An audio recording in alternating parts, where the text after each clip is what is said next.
Michael, you mentioned Ben Melniker. How influential and in the process of getting Batman '89 made was Ben, and could you have done it without him? No, I couldn't have done it without him. He was essential to the process. Ben was like a second father to me. Ben was my dad's age. Ben was a legend in the movie business. He started working at MGM late 1939.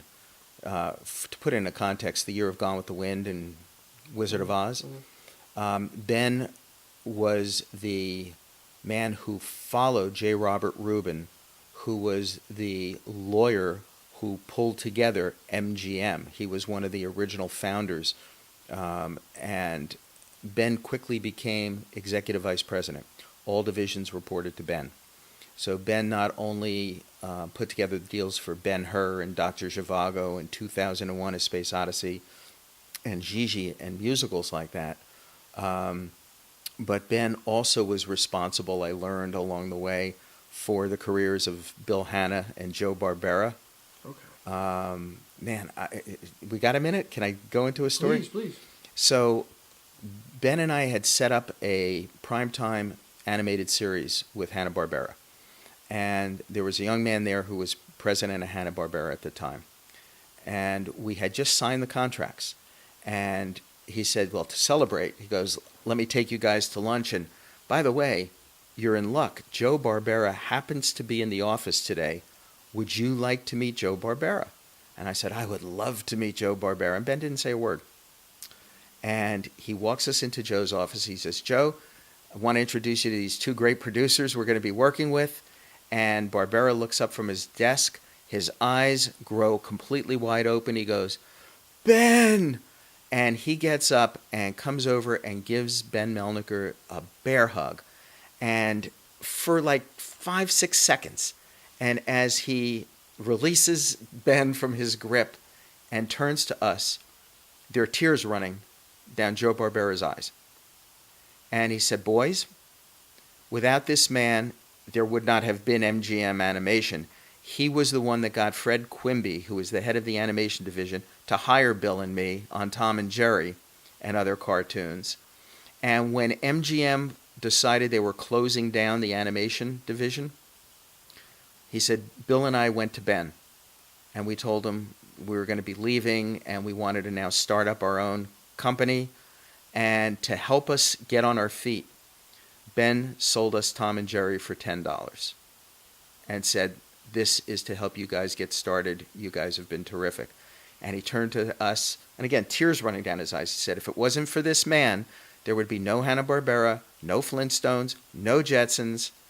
I mean, it was an amazing moment. And you know what? I had been in situations like that in other times where similar things happen. It was incredible. So in terms of making you understand how important and significant Ben was in the history of motion pictures is amazing. And when we got the rights to Batman, we had a time clock ticking. We had a very limited amount of time to get this project set up and financed. And Warner Brothers had a right of first refusal because they owned DC Comics. They didn't even want us to come in the door. They sent us a telex saying, we have no interest in this. Don't even bother coming in. Goodbye and good luck. So we then went methodically to all of the major studios and then hit the mini major studios at that day, like the Ladd Company and Lorimar, and we were turned down by every single place. Every single place. They thought it was the worst idea they ever heard. Some said, well, we'll consider it, but it's got to be that pot-bellied, funny Batman with the pows, zaps, and whams, because that's all audiences will remember and love. And I said, no way, I'd rather go down in flames than do that. That's not what I'm here for. That's not my mission in life. And so we were turned down everywhere. And again, you guys probably heard this before. One of my two most favorite rejections came from Columbia, where I pitched my little heart out for the dark and serious Batman. And the studio exec, who was the head of production, was a dapper, silver-haired guy, dressed to the nines. And he listened to me, and at the end, he shook his head. He gave me this tisk-tisk kind of thing. He said, Michael, you're nuts. He says, Batman will never be successful as a movie because our movie, Annie, didn't do well. Now, this was already a couple of years into the process of trying to set it up. And I said to him, "Are you talking about the little red-headed girl who sings the song Tomorrow?" He goes, "Yeah." I go, "What does that have to do with Batman?" He says, "Oh, come on, Michael. They're both out of the funny pages." That exemplifies what Hollywood's reaction was to comic books in that day. It was still run by executives and agents, most filmmakers who were of the seduction of the innocent Dr. Wortham generation that looked down their nose at comic books, that had no real appreciation or general respect for comics or their creators. And that was very problematic. So we were coming down to it. And finally Ben said, there's a young man that I tried to hire in 1969 at MGM to run MGM production in a troika with 2 other guys. And he said, he's younger than all these executives we've been pitching to. He is probably more hip than all of these guys. And he is with this record company that are the kings of disco right now called Casablanca Records. And they've just started a Filmworks division, and they're getting a cash infusion from Polygram over in Europe. He said, I think Peter Guber may get this, where the others didn't. So then Ben picked up the phone. In literally a minute and a half, he had Peter Guber on the phone.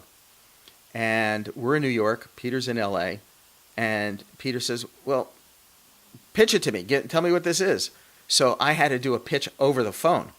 And I pitched my dark and serious Batman. He goes, Michael, I love this. This sounds great. Can you be in my office tomorrow? And he goes, I want to hear the whole pitch. And I said, well, no, but give me 2 days. I will get there. And 2 days later, we were in L.A., and I went through the whole pitch with Peter and his partner Barry Beckerman at the time, Neil Bogart, who was really the head of the record division, the music division. And he said, I totally get it. Let's do it. And that's when we first started the development process of moving forward with Batman, a process which ultimately would take 10 years.